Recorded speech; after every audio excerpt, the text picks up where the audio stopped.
कैसे है मोर दुलरुआ, ठीक है ना? याद करके आने के लिए दिए थे, याद है? चलिए सुनाइए तो बेटा, बताइएगा बेटा, संवहन किसे कहते हैं? जल, खनिज और भोजन का पौधे के विभिन्न अंगों तक पहुंचने की प्रक्रिया को संवहन कहते हैं। सही बात है बाबू, वेरी नाइस। नेक्स्ट को दीजिए, थोड़ा जोर से बोलिएगा बेटा। पौधे में जल का संवहन कौन सा ऊतक करता है? जाइलम ऊतक जल का संवहन करता है। Very nice. नेक्स्ट को दीजिए, बताइए मोर दुलरुआ, पौधे में भोजन का संवहन कौन सा ऊतक करता है? फ्लोएम ऊतक भोजन का संवहन करता है। Very nice. नेक्स्ट को दीजिए, बताइएगा मोर दुलरुआ, पौधे में जल और खनिज का अवशोषण कहाँ से होता है? पौधों की जड़ों के मूलरों से जल और खनिजों का अवशोषण होता है। Very nice. नेक्स्ट को दीजिए, बताइए मोर दुलरुआ, विसरण किसे कहते हैं? द्रव का उच्च सांद्रता से निम्न सांद्रता की जाने की प्रक्रिया को विसरण कहते हैं। Very nice. नेक्स्ट को दीजिए, वाष्पोत्सर्जन किसे कहते हैं?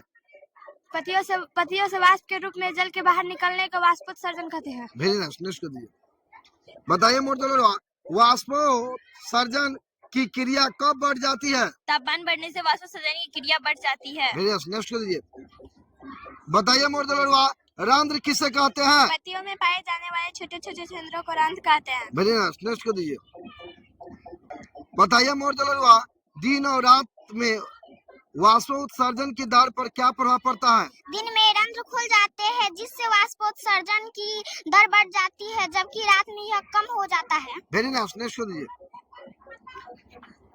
बताइए मोर दुलरुआ, वाष्पोत्सर्जन को प्रभावित करने वाला एक कारक क्या है?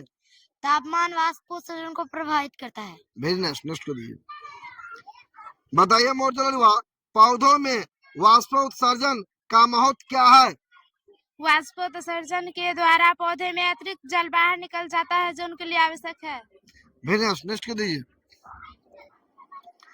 बताइएगा मोर दुलरुआ, पौधे में जल का संवहन कैसे होता है? जड़ों से जाइलम ऊतक के माध्यम से जल का संवहन पौधों के अन्य अंगों तक होता है। Very nice. नेक्स्ट को दीजिए,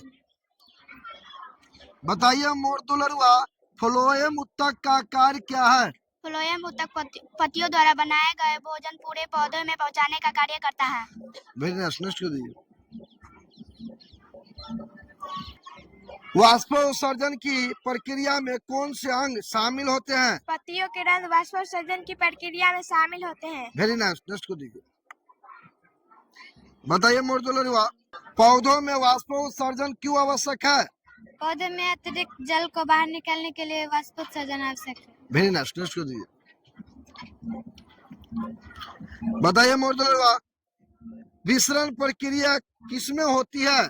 पौधे में जल और खनिज का अवशोषण विसरण प्रक्रिया द्वारा होता है। Very nice. नेक्स्ट को दीजिए, जाइलम और फ्लोएम में क्या अंतर है? जाइलम जल और खनिज का संवहन करता है जबकि फ्लोएम भोजन का संवहन करता है। Very nice. नेक्स्ट को दीजिए,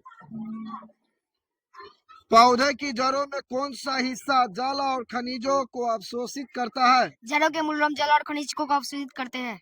वेरी नाइस। नेक्स्ट को दीजिए, वाष्पोत्सर्जन की दर हवा के प्रभाव से कैसे बदलती है? हवा बहने से वाष्पोत्सर्जन की दर बढ़ जाती है। Very nice. नेक्स्ट को दीजिए,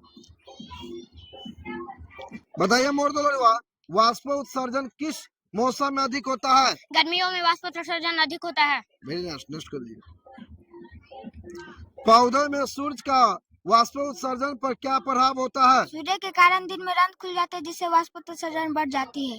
वेरी नाइस। नेक्स्ट को दीजिए, पौधे के किस अंग में भोजन का निर्माण होता है? पत्तियों में भोजन का निर्माण होता है। Very nice. नेक्स्ट को दीजिए, वाष्पोत्सर्जन का कार्य किसके द्वारा होता है? वाष्पोत्सर्जन कार्य द्वारा होता है। Very nice. नेक्स्ट को दीजिए, पौधे में जड़ का क्या मुख्य कार्य है? पौधे में जड़ का मुख्य कार्य जल और खनिज का संवहन करना है। Very nice. नेक्स्ट को दीजिए, पौधे में तापमान बढ़ने से किस क्रिया में तेजी आती है? तापमान बढ़ने से वाष्पोत्सर्जन की क्रिया में तेजी आती है। Very nice. नेक्स्ट को दीजिए, बताइए दुलरुआ, पौधे में जल और खनिज का संवहन किस ऊतक के द्वारा होता है? जाइलम। Very nice. नेक्स्ट को दीजिए, बताइए मोर दुलरुआ, पौधे में भोजन का संवहन किस ऊतक द्वारा होता है?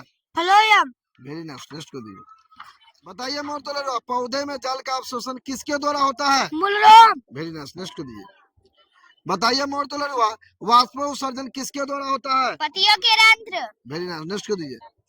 बताइए मोर तो लड़ुआ, वाष्प उत्सर्जन की दर किस मौसम में बढ़ जाती है? गर्मी।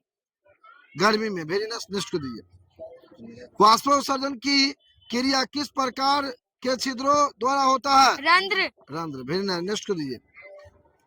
बताइए मोर तो लड़ुआ, पौधे में जल और खनिज का परिवहन किस विधि से होता है? मिश्रण। मिश्रण। वेरी नाइस, नेक्स्ट को दीजिए। बताइए मोर तो लड़ुआ, वाष्प उत्सर्जन की दर किस स्थिति में कम हो जाती है? रात में। वेरी नाइस, ताली बजाइए बेटा। जो मुंह से